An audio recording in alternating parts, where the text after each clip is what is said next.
tous, aujourd'hui on se retrouve pour une nouvelle vidéo et une fois n'est pas coutume, je vais vous présenter une bataille qui s'est déroulée en Meuse et lors de la Première Guerre mondiale. Il s'agit de la bataille de Brandeville. Ce conflit se situe lors des premiers mois du conflit en août 1914. Les Allemands ont déclaré la guerre aux Français le 3 et viennent de violer la neutralité des Belges et des Luxembourgeois. Ils se dirigent alors vers Verdun en passant par Montmédy. Pour rappel, Montmédy est une place forte de la frontière française avec une citadelle datant de Charles Quint au XVIe siècle. Je vous partagerai une vidéo que j'ai réalisée sur ce sujet.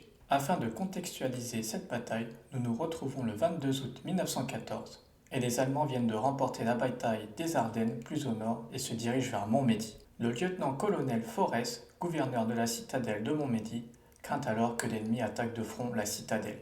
Cependant, les Allemands choisissent de se rendre plus au sud et de se précipiter vers la trouée de Stenay.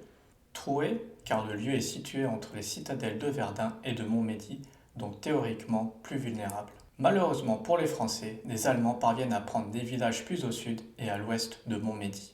Et à la suite de la prise de Longwy, l'artillerie allemande dirige ses canons sur la ville le 26 août 1914. Le maréchal Joffre prescrit l'évacuation de la forteresse devant l'agitation des Allemands.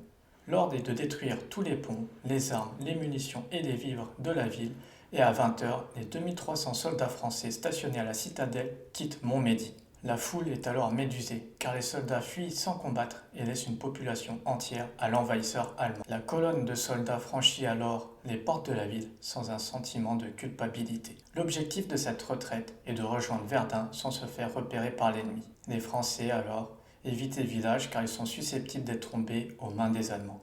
Ils empruntent alors les bois et les champs de façon rectiligne vers Verdun. La garnison avance donc vers le sud.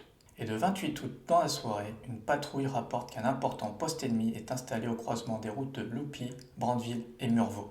Les soldats français ne sont pas habitués à combattre la nuit et c'est alors que le lieutenant-colonel Forest décide d'attendre le lendemain matin pour mener la charge. Et c'est le 29 août 1914 que les Français engagent alors le combat.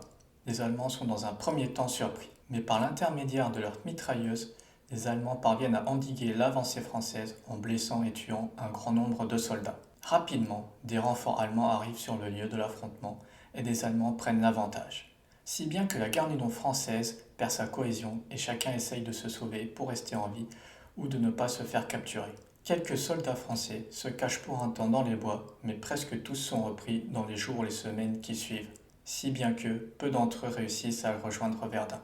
D'autres se cachent chez l'habitant en troquant leur uniforme contre des tenues civiles.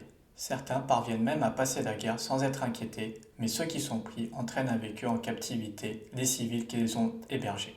On compte environ 600 soldats qui sont tombés à Brandeville, dont la plupart reposent dans le cimetière militaire de la commune. Le reste de la garnison est emmené en captivité à Ulm, Darmstadt, Ingolstadt et Stuttgart. Les pertes allemandes quant à elles sont inconnues, mais peuvent être estimées à plusieurs centaines de tués. Les villageois de Brandeville et de Murvaux sont réquisitionnés pour enterrer les morts, et cet affrontement constitue une défaite de l'armée française et les Allemands continuent leur avancée vers Verdun. Bien heureusement pour les Français, l'élan allemand sera vite interrompu lors de la bataille de la Marne en septembre 1914. Ce qui conclut cette vidéo sur la bataille de Brandeville. J'espère qu'elle vous aura plu et qu'elle vous aura appris un autre pan de l'histoire.